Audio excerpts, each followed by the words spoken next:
Now, as members of Nigeria's National Assembly prepare to elect their new leaders on Tuesday, Ken Okolugbo, a political analyst, joins me on the line from Lagos to discuss how the selection of the presiding officers could impact the relationship with the executive arm of government going forward. Ken, glad to have you on Open Exchange West Africa this morning. Good morning. Glad to be here too. Thank you. So we start first by taking your thoughts on the composition of Nigeria's 9th National Assembly. What do you make of it? And how representative would you say the current composition is of democracy in the country? About it is, it's very clear and obvious that the ruling party, the APC, being the majority in terms of having 57 senators and also having the majority in the House of Representatives and having a bicameral legislation will make it apparent that they will produce the leaders of the National Assembly. To the dynamics, you know that we have two front runners in the Senate. We have Senator Lawan and Senator Ndume. But the party has made it very clear that Senator Lawan is a favored candidate and the candidate has been chosen by the party. And also in the reps, Senator Femi Gbajabiamila also have a very strong edge over Senator Honorable Femi Gbajabiamila has a very strong edge over Honorable Vago, who is from Niger.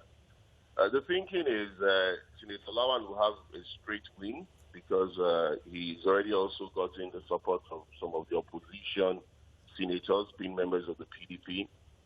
But in the House of Rep is where the intrigues are going to play out because most people believe that the Southwest already have the vice presidency, and so it would be unfair to have the speaker coming from the Southwest, which is the number 4 position in the country. Ken, I call the current situation an in-your-face endorsement of favorites across Nigeria's National Assembly. Is this a first in the country's political dynamics? It's been a bit of a trend, but you know, everybody wants to have a legislature that can act as a check and balance, because you don't want to have a legislature that's going to be rubber stamp. So by the time you have favorites, it makes it impossible for them to exercise their independence the way you would have wanted them to exercise their independence. And so basically, people will look at it from that perspective. But then again, there's nobody that will not want to know or will not want to be interested in who is running the National Assembly, being a leading party. But I think that they should allow the legislatures, because once you get into the hallowed chambers, you should drop the toga of being partisan, but the interest of the country should be more paramount at that particular time. So members of the National Assembly have been forthcoming and really outspoken in defense of their in-your-face endorsement of favorites, like I called it earlier. And if you ask them this, they have said that they have done this to prevent what happened with the selection process in the year 2015. And this very largely tells you, Ken, that they were displeased with the process that brought in the former Senate president. And according to them, they are actually very focused on the fact that the Nigerian Constitution allows for an open ballot system of selection as opposed to the closed one that operated in the year 2015. Very quickly, let me know your thoughts on the selection process for Nigeria's leadership of the National Assembly. Well, I think those rules changed in 2015 and it became a secret ballot process. I don't think there's a problem with the secret ballot process. You know how it works out. When you're making an open ballot system, you might have the Senate president who would emerge or the speaker who would emerge victimizing those who would not have been seen to have supported them. But when it's a secret ballot system, the voting still goes on, but you hide the identity of the voters. I think that is a better process. And to the last assembly, I think the emergence of Saraki and Dogara actually deepened democracy, because if you look at the number of bills that were passed, 328 bills were passed in the Senate and 372 bills were passed in the House of Reps. It's never been done in the history of this country. The very last Senate passed only, that is the 7th Assembly, passed only 120 bills, unlike the 8th Assembly. So I think the selection process did and they should also adopt the secret ballot system instead of the open ballot system. Ken, there are members of Nigeria's National Assembly who have said clearly that the Senate Standing Order for the year 2011, which advocates the open ballot system, was never at a time constitutionally amended to the open ballot system that began to operate since the year 2015. Help us get a clearer picture of this situation. Is it true? No, you don't need a constitutional amendment for a voting system. The Senate makes its own rules. What happened was that the last assembly in 2011, by the time they were leaving, the rules had changed. If you remember, this was one of the things that they tried to use in charging the Senate President and Deputy Senate President to court then, that they had forged the rules.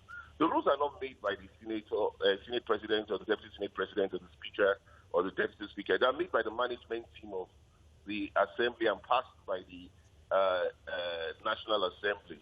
So what the controversy was that it was never actually passed into law, but they were able to show that these rules came from the management system, that's the clerk of the House, and the entire team.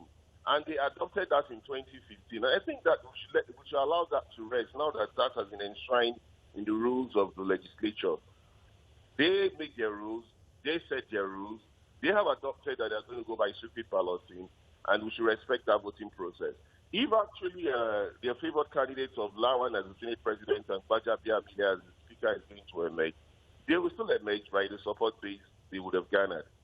Very quickly, Ken, before I let you go, what are your expectations from Nigeria's 9th National Assembly as we expect them to come into full force for delivery as from tomorrow, according to the schedule? At the moment, we have some civil society organizations, one of them, Serap, asking the court to stop the National Assembly from implementing the 4.68 billion naira takeoff allowance for the new entrance into Nigeria's 9th Assembly. Your thoughts on this? I might not have so much of a problem with the fact that we are talking about 4.6 billion naira, because the truth about it is, if you break it down by each senator or by each member of the House of Reps, you might see that it might not come to be so much as the way we know the naira has increased. Naira is 360 to $1. In 2015, when the assembly came into place, it was 195 naira to $1. So if you compare an increase, the astronomical increase in the exchange rate, you agree with me that it might not be that bogus when you hear 4.6 billion. And these are an independent arm of government. You don't go about calling for you to scrap their packages. Their packages are not, the remuneration is carried out by their management team in conjunction with RAMFAC, that's the Revenue Mobilization Allocation Commission. So I don't think it's in the right direction. What we rather should expect from the 9th Assembly is, while the taxpayers' money continues to sustain them, we want them to act as a check and balance. We want the oversight functions to be done without checks and balances. And we also want to see a robust 9th Assembly. Thank you very much for your time and thoughts on the show this morning, Ken. We'll have to leave the conversation. Then we'll wait to see what the court will say on that matter. Ken Okolugbo is a political analyst.